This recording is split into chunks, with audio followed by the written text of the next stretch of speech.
It's growing fastest, rather, not in cities, but in suburbs. A study done by the Brookings Institution finds in the last decade, poor neighborhoods grew by 54% in the suburbs compared to 18% in cities. The official poverty level for a family of four is $22,314 annually.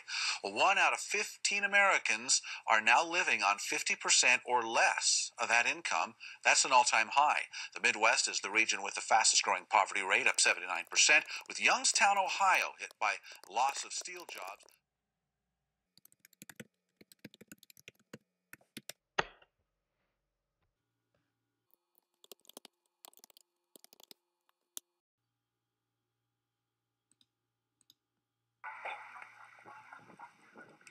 If you will go to the villages and to the suburbs of the cities, you will see a lot of people living really in poverty, and they don't have jobs, and they do not have a future for their children, because most of them are not able to send their children to schools, because very often they do not even have clothes, shoes.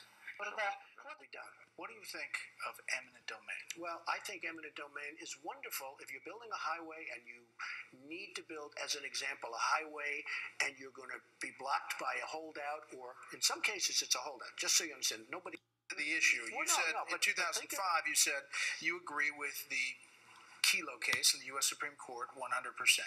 And that basically upholds eminent domain. If eminent domain, number one, a person has a house and they end up getting much more than the house is ever worth. Eminent domain is not like they take your house. These people, because they're not very smart people, the Club for Growth people, and actually.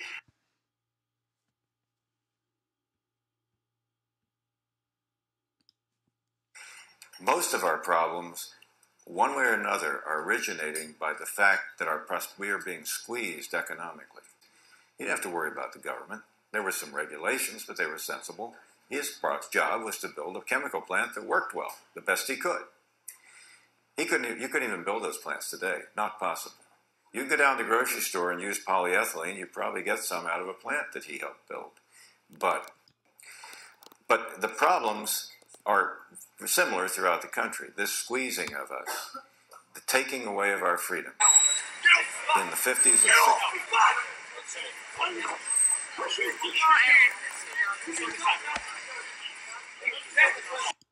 I told you. I Can want you to have stop him let you me go? and identify you so you can settle what happened. I haven't done I anything told wrong. you. I told you what I wanted initially. And So we could settle all this. I started to. I haven't done anything wrong. Please, no, don't do this. Please, go ahead.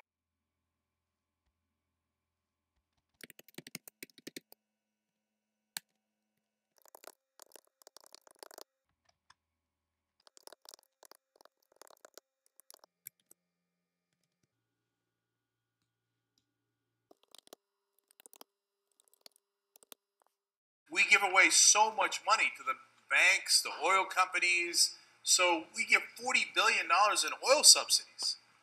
Okay, all right, you take away the oil subsidies. Then we could have a conversation about a guy making $758 a month, whether we should cut their food stamps for their kids. Yeah. Like, I'm telling you, I'm willing to have that conversation, right? But I'm not going to have it if you're still giving away bailouts to the banks, the oil companies, tax cuts for the rich. Are you kidding me? They want to cut food stamps by $40 billion, and then a compromise led to $8.6 billion in cuts.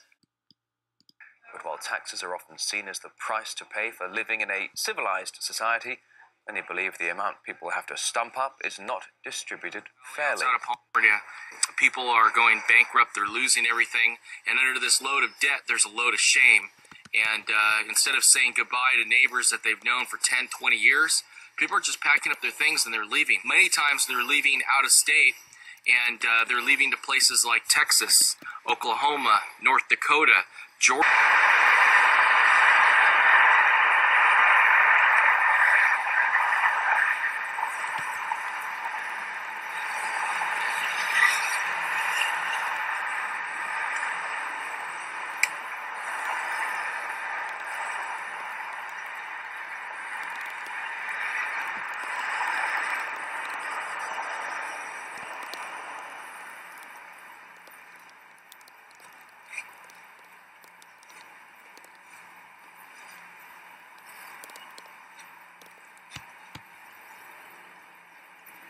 Why are the homeless being criminalized for minor crimes?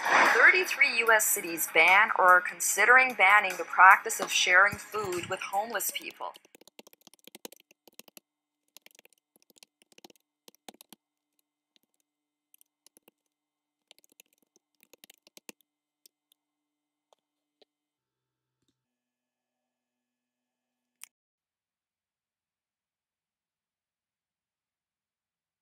No matter who you are, no matter where you go in your life, at some point you're going to need somebody to stand by you.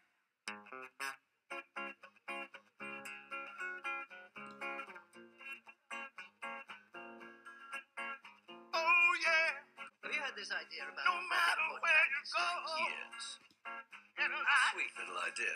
Taxing the banks to help the poor, but I don't think it'll work. It's very complicated and very tough on the banking sector. Which has just been given billions of pounds of taxpayers' money to keep it going.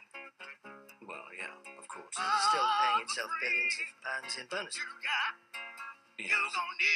So the taxes are charged on all bank transactions that don't include members of the public. Bonds, derivatives, currencies, speculative stuff. Is that right? Yeah, something like that. Very complex. So the bankers would give Sandwiches?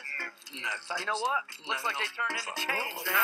Slightly less. what was it? You know what? I got a sandwich. Not quite. But it turned to change. No. I got change. Hang on, I got some change. I'm listening to change. They give around 0.05% of everything. Yeah, I suppose. Sometimes it'd be even less. That doesn't sound like a lot to most people. You earned it. You won the lottery, man. No. I can see that. And how much would it raise to help the people at home? Oh, a certain amount of it. £1 million a year. 500 million pounds? Well, £1 billion. no, it's slightly more than that. £10 billion. £50 billion. I don't know. Perhaps it's quite a good idea.